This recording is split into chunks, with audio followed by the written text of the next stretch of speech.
Anniversaire du combat des Glières, une opération organisée chaque année par l'Union sportive de l'école.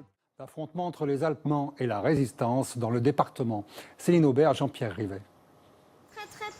Sur les traces de la jeune résistante savoyarde, Marinette. On l'a fini. C'est une femme juive, je crois, qui faisait des messages codés du genre des traits, des points, etc. Et ceux qui se rebellaient contre les Allemands, ils comprenaient ça et alors ils savaient ce qu'il fallait faire. Dans les sous-bois des gorges du Grenant vivait un campement de maquisards. En 1940, la Bridoire a aussi vécu l'un des rares affrontements entre armées françaises et allemandes en Savoie. Des faits méconnus que les jeunes élèves découvrent à l'occasion des Chemins de la Mémoire, une randonnée éducative qui a pour thème la Seconde Guerre mondiale. Sur leur parcours, les enfants rencontrent des témoins résistants ou enfants de déportés. Certains avaient 10 ans, leur âge, lorsque leurs parents ont été emportés par les rafles.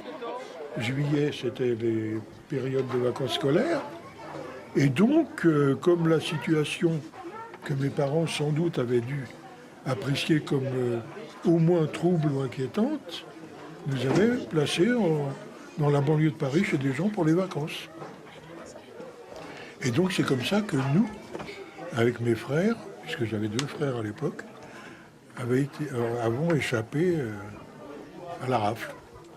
Oui, c'est comme, on peut imaginer que nous on est à sa place, c'est pas facile quoi. Ouais. Vous avez eu du mal à vous en remettre que quand vos parents ils ont été... Comment dire, du mal à s'en remettre. Je serais tenté de dire qu'on s'en remet jamais. En Savoie, de nombreuses familles et enfants juifs ont été cachés des Allemands. C'est leur histoire qui est contée ici à d'autres enfants. L'injustice et la souffrance qu'ils ont vécue.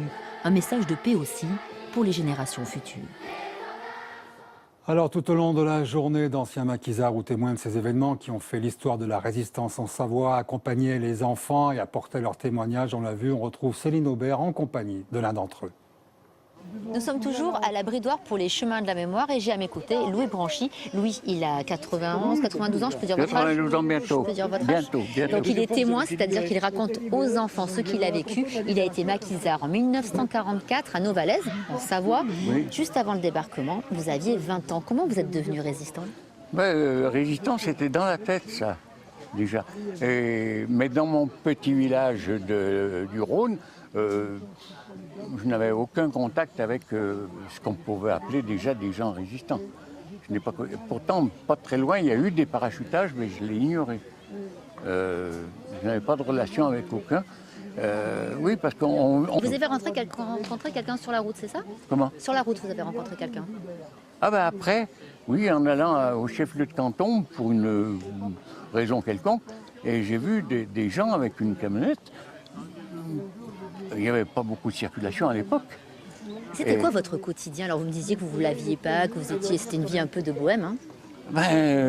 Mais une fois à Novalaise, ah oui, puisqu'on allait faire accompagner pour faire des sabotages, pour faire des opérations, comme on est venu à la libération de Bourgoin-Jallieu, qui a été libérée par une coalition de nombreux maquis qui se sont réunis là.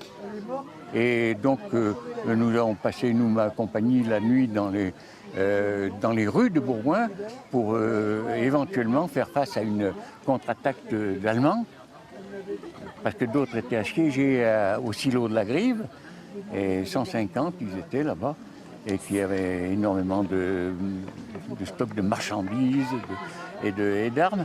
Et ces gens-là se sont rendus au cours de la nuit.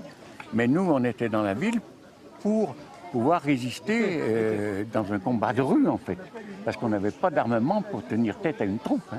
Ce sont ces histoires que vous racontez aux enfants. J'imagine que c'est important de transmettre quand même à ces enfants. Oui. Et oui, parce que c'est difficile déjà qu'ils se mettent dans le bain. On va vous laisser, Louis, parce que d'ailleurs, les enfants, c'est l'école de CM2 de La Rochette qui vous attend. Il y en a qui demandent si on avait des tranches. Oui, c'est normal qu'ils confondent un petit peu. Je rappelle que les Chemins de la Mémoire, c'est tous les ans, et ce depuis 12 ans. Et donc, ça aura lieu l'année prochaine en Savoie. Et on est applaudis en plus. Bravo.